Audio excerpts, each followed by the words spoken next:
This is a presentation on the new features within Alphacam 2016 R1. This presentation will deal with a new command, 2D transform. 2D transform is a new command that is a geometry modification tool and is actually a combination of 4 existing commands. Those commands are the move, rotate, stretch, and scale. So the commands still exist in their individual form, but the 2D transform combines them, and it can also be used in conjunction with the new command file inserter within Alphacam 2016 R1 that we'll look at in a later presentation. So let's go look at that feature now within Alphacam 2016 R1. So let's create some geometry on screen that we can manipulate. Okay, so if we go to the edit ribbon, then we can see we have all of our conventional commands, but we don't have any 2D transform command. So let's go and customize the ribbon, and we can see we now have this new option here, new commands not in the ribbon. This is for obviously customers that have updated, and it's a new command compared to the previous version, so we've just isolated it out. Obviously we still have all the other options itemized out. Commands not in ribbon, it will appear in there as well, but this is just to make it easier for customers that have updated to see the new features that we've added in. So it makes sense to me to add this to the edit tab and to the move copy group. So let's add 2D transform to that, and I want this at the top of the list so it appears at the start of my group here. So let's close that now, and let's pick the command. Let's select my geometries, and we can see we get these grippers.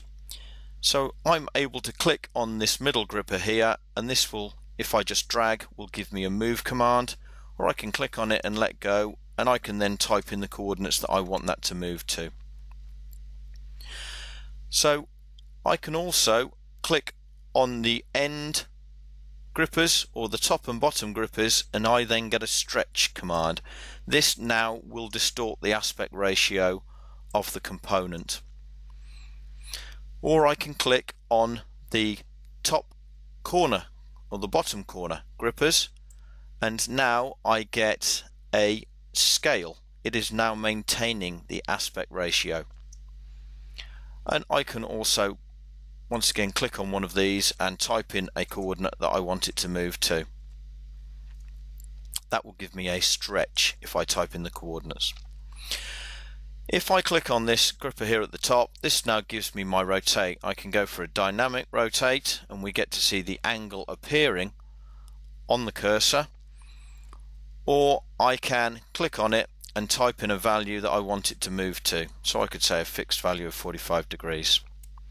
The good thing now with the latest version, these grippers are available in the isometric view as well. Previous versions, if we'd gone to isometric, we don't get to see the grippers, and we still can obviously use the command in this position. So I'm now going to just use these with a conjunction with some geometry that I've already created, and I'm going to create myself a rectangle. And I'm going to go from 0, 0 to 300, 200,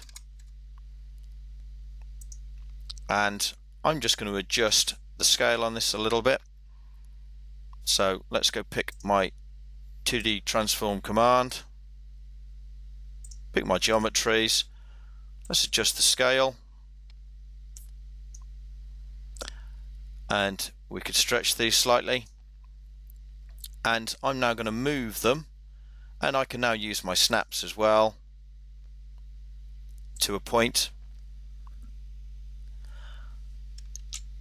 Or if I want this in the middle position, let's go create a bit more geometry. So if I go to geometry, construction, line, and let's go from the end point here to the end point here, and pick our 2D transform again.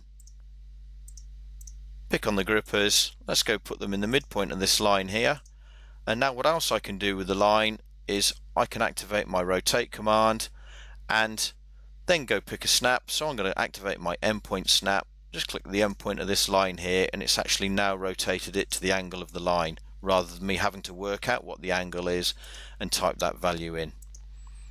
So you can now use it to manipulate geometry without having to select multiple commands at the same time.